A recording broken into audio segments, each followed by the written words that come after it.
In the preparedness community, there's a long-standing debate: how to balance keeping your prep secret while also helping friends and family who haven't prepared.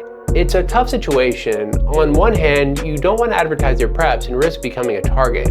On the other hand, we all care about our loved ones and don't want to see them suffer when disaster strikes. In today's video, we're going to dive into how to handle this delicate balance. Let's get started.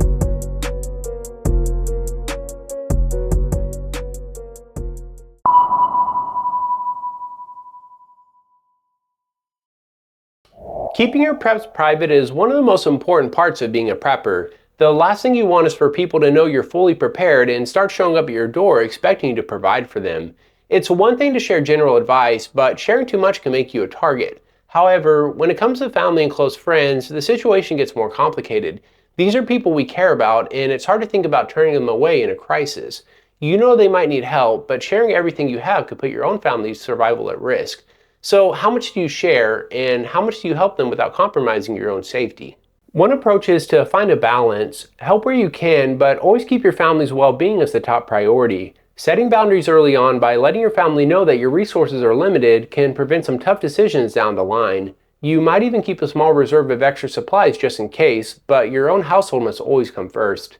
Another factor to consider is the long-term implications. If you openly share your preps now, it may set a precedent for people expecting your help in future crises.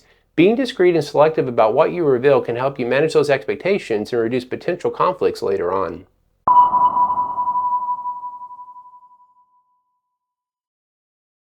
The best way to avoid the dilemma altogether is by encouraging your loved ones to start prepping. You can do this subtly by asking scenario-based questions like, what would you do if you lost power for a week? Or how did you handle that snowstorm a couple years back when we lost power?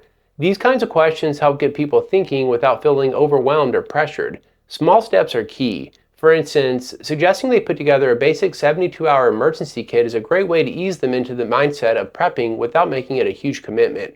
This makes prepping seem practical, not extreme.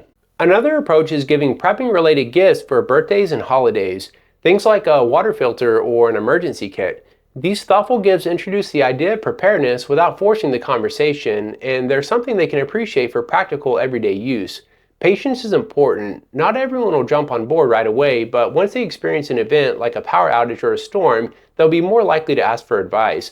By that point, you've already planted the seed and can guide them further when they're ready.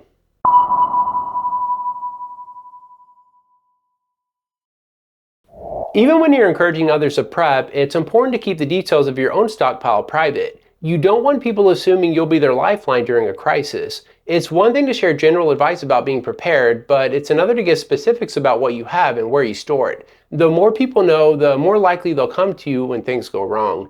A big part of keeping your preps private is being discreet with what you say and how you store your supplies. For example, avoid talking about how much food and water you've stockpiled, and don't show off your gear to others. Even casual conversation about your preparations can give people the wrong idea about your ability to provide for them. This approach not only protects you, but also ensures you don't become overwhelmed with people showing up at your door. In a crisis, word spreads quickly, and if people know you're stocked up, you might face more pressure than you expect. Keeping things low-key reduces the chance of becoming a target.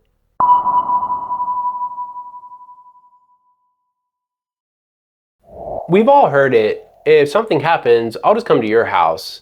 It's usually said jokingly, but there's often some truth behind it. The key here is to set boundaries early on. Let them know that in a true crisis, your resources are limited and they need to take responsibility for their own preparedness. Prepping is about ensuring everyone can look after themselves, not relying on others as a backup plan. You don't need to be harsh, but you do need to be firm. Explain that depending on someone else isn't sustainable. Encourage them to start prepping, even in small ways, so they can be self-sufficient if things go wrong. It's much easier to have this conversation before an emergency arises, so there's no confusion when something does happen. That said, there's always exceptions for certain situations. If a power outage or a storm causes your family to need a place to stay temporarily, that's different. Of course, in those moments, any family would open their doors for a few days. It's natural to help loved ones during events like that. This video is more about prepping in general and dealing with those who don't take responsibility but still expect to benefit from your preparations long term. Helping someone evacuate for a few days is one thing, but if they aren't prepping at all and plan to leech off you when things go south, that's when boundaries need to be clear.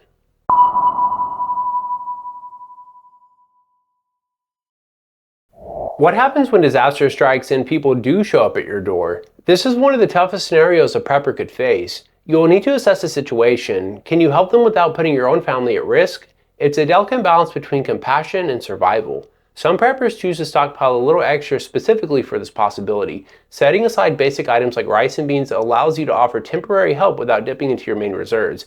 It's important to make it clear that this is a short-term solution and they need to start thinking about self-reliance immediately.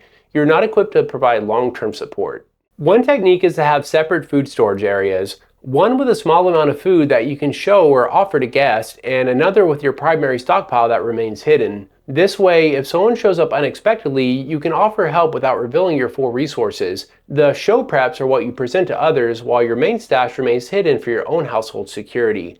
This approach not only helps protect your supplies, but also helps set expectations that you're only able to help in a limited capacity. If they realize you don't have a huge surplus, they're more likely to understand that they need to take steps towards prepping on their own.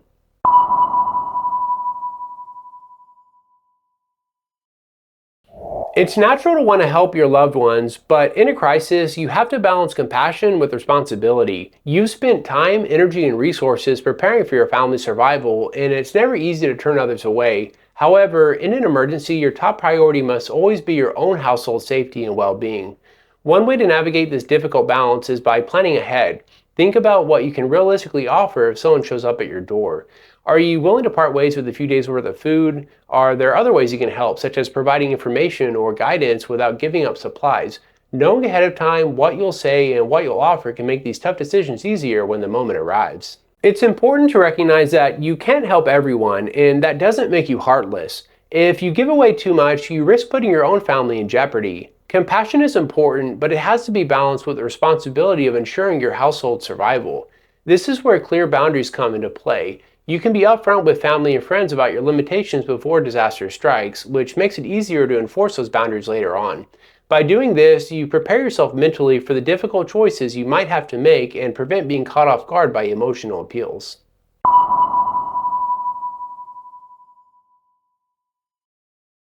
There are people out there who believe that when disaster strikes, they can simply take from others to get by. This mindset is not only dangerous, but completely unrealistic. Prepping is about being self-reliant, not relying on the idea that someone else will have what you need. In a real crisis, resources are limited, and those who depend on taking from others are setting themselves up for failure, or worse, creating a dangerous situation for everyone involved. It's important to discourage this type of thinking whenever possible. Relying on theft or handouts only leads to more chaos in an already difficult situation. In reality, everyone needs to take responsibility for their own preparedness. Encouraging self-sufficiency is key to minimizing panic and reducing conflict when things go wrong.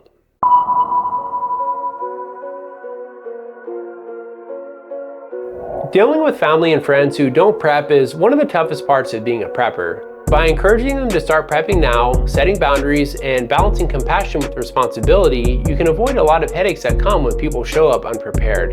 If you found this video helpful, give it a thumbs up and share it with others who could benefit. Join the Texan Prepper community by hitting that subscribe button and leaving a comment down below. Make sure to keep an eye out every week for another video on emergency preparedness. Stay safe, keep prepping, and I'll see you on the next one.